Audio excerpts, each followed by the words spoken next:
So I got this title as a sort of continuation of a blog post I wrote for the Popular Paleontology blog following last year's conference. And it was called Paleontology as a Cowboy Science, and what I wanted to do and what I want to continue doing now is to have a bit of a, to tell you some, to give you some thoughts about the association between popularization of paleontology as it has happened in the past and the scientific status of paleontology as a science, and where one influences the other, and how, I think, certain endemic problems of the science of paleontology are actually made worse by the way in which it's popularized in lots of museums. And sometimes the reverse is true. Museums often see an opportunity in exploiting past creatures, and most of all dinosaurs, and dinosaurs is what I will mainly be talking about today. So, to generate publicity and by extension income. But paleontology as an event can become problematic when paleontology as a science, and not a very well entrenched science, needs support. I want to offer some observations, but I need to make sure that I'm an outsider, I'm an historian, more of that I'm a Dutchman, and I've worked in the Netherlands, so my observations are all based on situations that I've encountered there and the way that I've talked to those communities. This is one of the first known portrayals of the ancient world. It's by Henry de la Beche from 1830, and it shows a very evocative image of the ancient world, also imbued with religious motives. After all, we're talking about a world that existed before the flood and was uncultured by man to some extent. It continues to the first reconstructions of the ancient world, and which shows very much a sort of nature red in tooth and claw, which animals are continually going at one another, and then this image very much influences, I'm going quite quickly through these, influences fiction of the day and the first really fictional portrayals of the fossil world. This motif of battling sea reptiles, Darren has talked about this last year, one of these memes that continues its existence throughout the history of scientific reconstruction, is then perpetuated really until well into the 20th century, and this is sort of the image that you are looking at with two monsters that are creating all this commotion, and before my eyes are two reptiles of the primitive world. I can distinguish the eye of the Ichthyosaurus glowing like a red-hot coal. If you look at other contemporaneous novels that invoke an ancient world, it's very similar. And if you look at even much newer novels like the oft-named Lost World by Conan Doyle, there's a scene there with pterosaurs that really, literally sort of repeats this. So this is a much later reconstruction where you can say the same meme with two fossil reptiles. There's one by Charles Knight. I could have named dozens of others, but this is one that I like particularly, also because it was the first dinosaur book that I owned. So you need to continue that to some. But the interesting thing that I found is that the motif is also adapted once it is applied to a slightly different setting. This is Albert Besnard's. Albert Besnard was a French artist, a bit of the generation of Degas. You could call him a second-tier artist in France, working in this case in 1884. And these are frescoes made for the School of Pharmacy in France. As an anecdote, these were re-christened Diplodocuses in 1908 when the French press needed more Diplodocuses and less plesiosaurs. But once it was necessary to put emphasis more on objectivity, or a sense of objectivity, the evocation, the confrontational models that we see before that disappears. And the same motif here is in the avenue of the l'Observatoire. This is part of a series of tableaus depicting scientific activity and reconstructions of past and present life. It is a very subdued image given. Also, there is also a track of TREK of mammoths. There are all sorts of other images of the fossil world. Unfortunately, they're all very badly maintained, so I've sort of reconstructed this as best as I could, but there's a lot of stuff missing there as well. Let's go to Garrett Hulman. Garrett Hulman was a Danish artist working in the beginning of the 20th century. He was mainly famous as an illustrator and as a decorator of floral motifs for pottery, and he designed all Danish banknotes right up until the Second World War, which in itself is not very relevant to this story. What is relevant is that he published a book in 1916 in Danish, and then in 1926 in English, and 1927 again in English in the USA, called The Origin of Birds, which then quickly gained authority as the definitive word on the origin of birds and the evolution of birds until really the 1960s. And as Christopher Rees in his articles also illustrated, it was greatly helped by the fact that no one actually knew Hulman, never knew that he was an artist rather than a professional scientist, and the illustrations added a lot to the authority of the book in addition to the way in which Hulman wrote it. And finally he was supported by the scientist Richard Shufelt, who in the an authoritative ornithology journal wrote in support of Hulman and strengthened this impression. What is interesting with Hulman is that whereas the first edition of his book is very much in its confrontational sphere and has a number of drawings that tries to evocate as well as educate, we see that there's a strong objectivation towards the second edition of his book. So these are basically the two frontispieces to the book. There are other illustrations that I could have given which also show the same trend.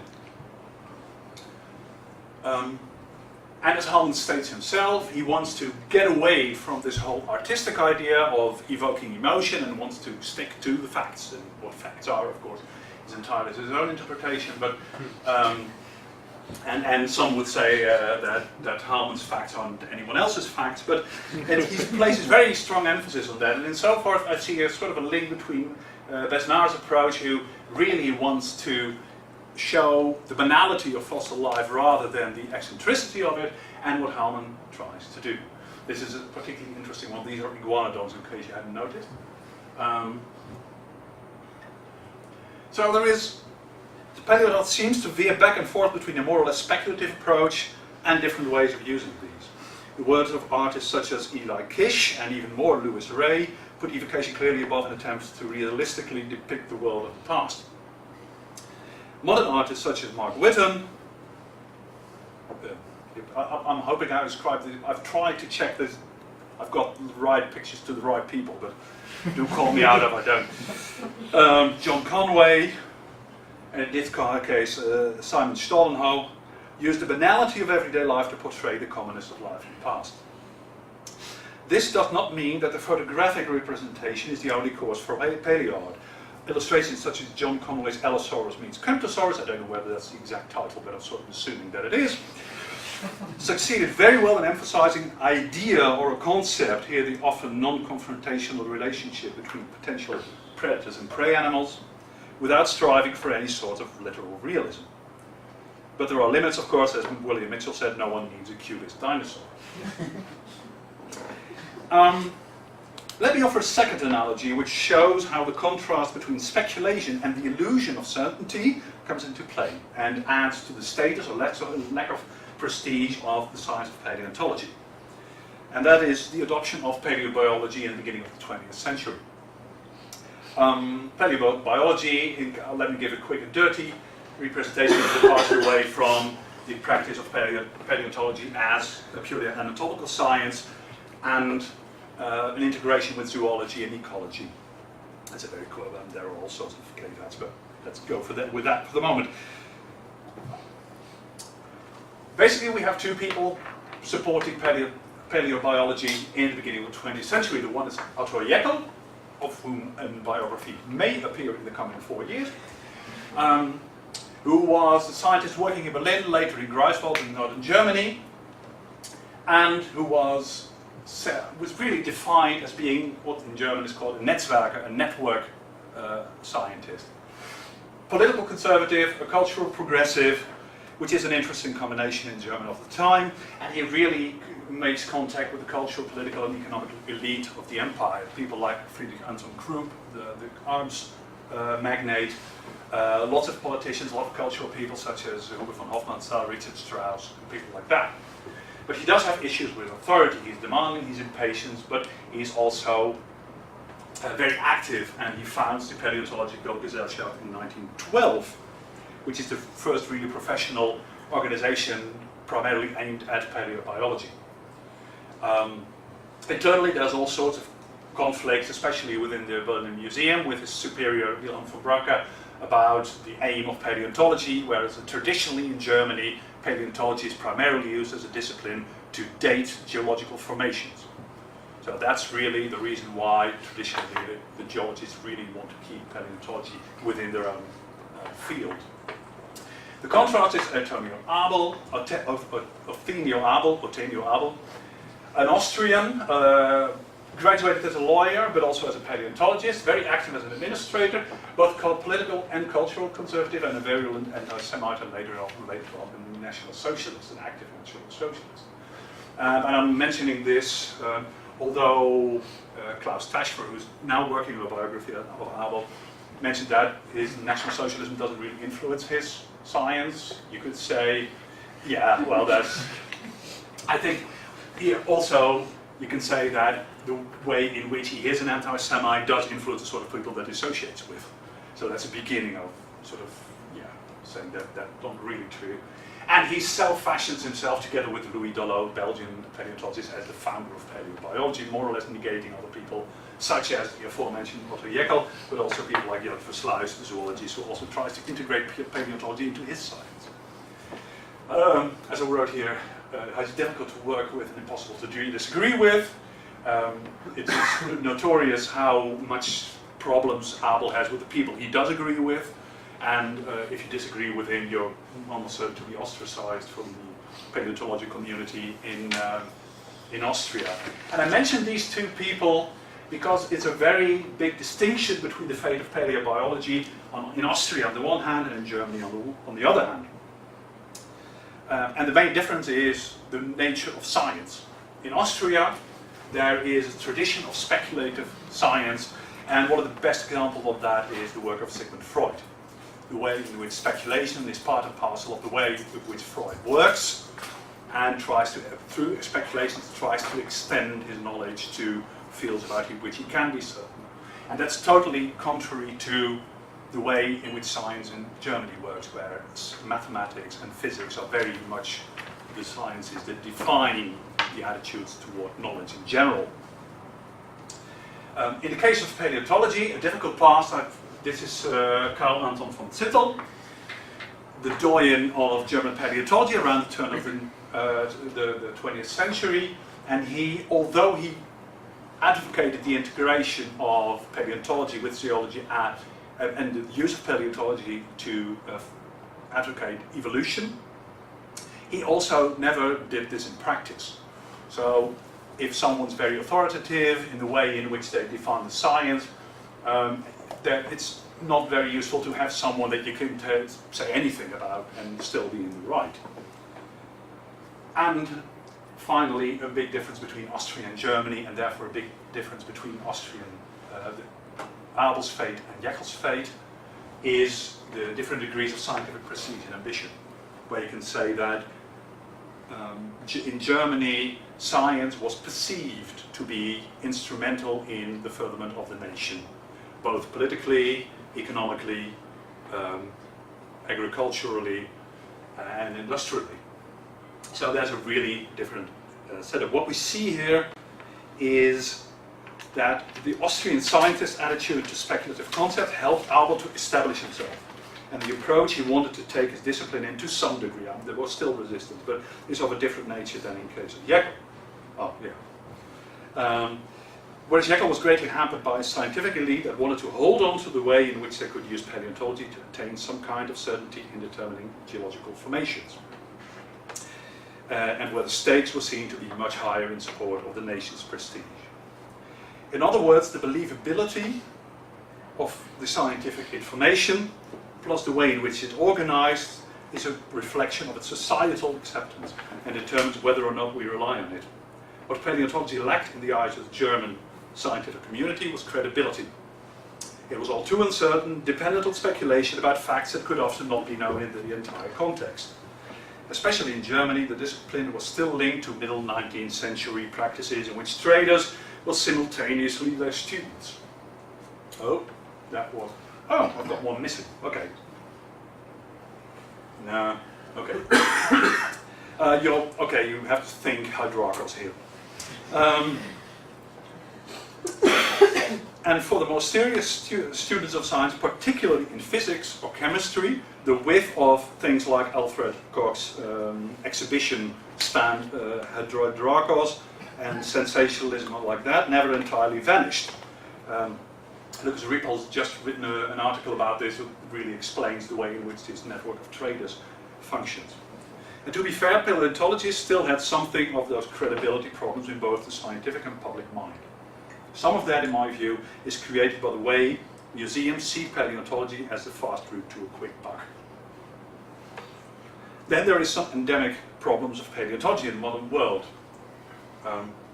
The first is accessibility, which is too much rather than too little. And I often know that a lot of visitors to our museum, which is, we don't have dinosaurs, we have a lot of fossils, we don't have dinosaurs. Well, we have a dinosaur since last week, when an avian dinosaur suddenly became a non-avian one.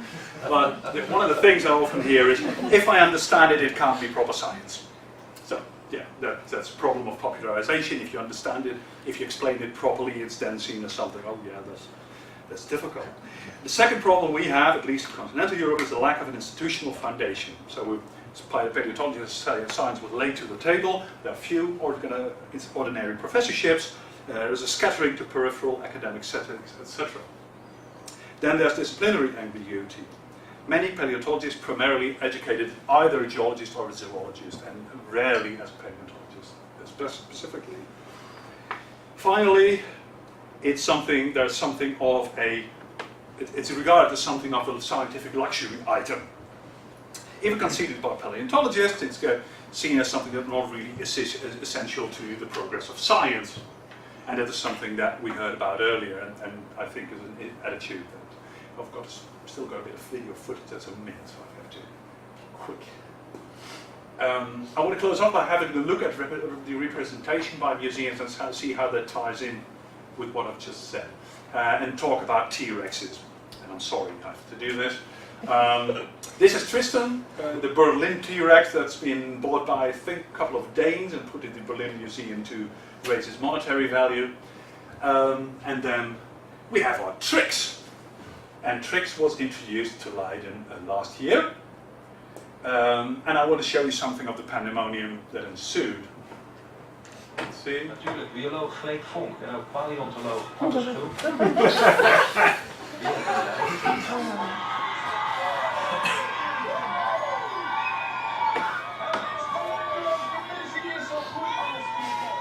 En straks, jongen, als ze is helemaal opgezet en je ziet er dadelijk echt staan in dat pluralis met die grote kop en die tanden en die zegt, maar ik denk dat je dan wel een beetje begint te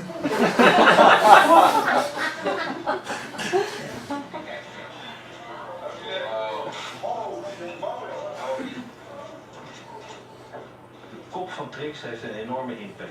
Dus die wordt met ongeveer 6000 kilo wordt die dichtgeknepen en daarmee ros je dus in één keer zo'n grote zo'n pan van Triceratops, die gaat gewoon versnipperd in tweeën. De belangstelling voor de eerste T-Rex in Europa was vandaag enorm in Naturalis in Leiden. En misschien dat het DNA van het bot van Trix nog af en toe zal terugverwachten naar de rust van de prairie. Notice the crickets, which, as we know, are ubiquitous on the prairie. I didn't want to deprive you of the epilogue here. So, why am I showing this? The public image at the moment in Leiden and in Holland and in Berlin with Tristan is overwhelmingly determined by these Tyrannosauruses, and the success of that image has backfired rather badly on paleontology itself in a number of respects, I think. being essentially perceived as something for kids, the discipline's portrayal has created a problem for a broader scientific credibility, which makes itself felt in the way it is seen by scientific peers. The same peers that determine whether a researcher is eligible for a grant or not. In the Netherlands, as in most of Europe, research funds are allocated by sector, not by discipline, by field. In other words, paleontology has to compete with medical, chemical and physics research. And when the cure for cancer has to compete with something that rips off Triceratops' legs, that's hardly a contest. As a consequence, there are very few academic positions for paleontologists, and they appear to be on the decline. Do we need to make everything need to be dull and grey to adhere to a concept of serious science? Of course not. But we have to be aware of the society's idea of science and the incompatibility of maintaining its credibility with while simultaneously emphasizing the frivolity of sensational entertainment.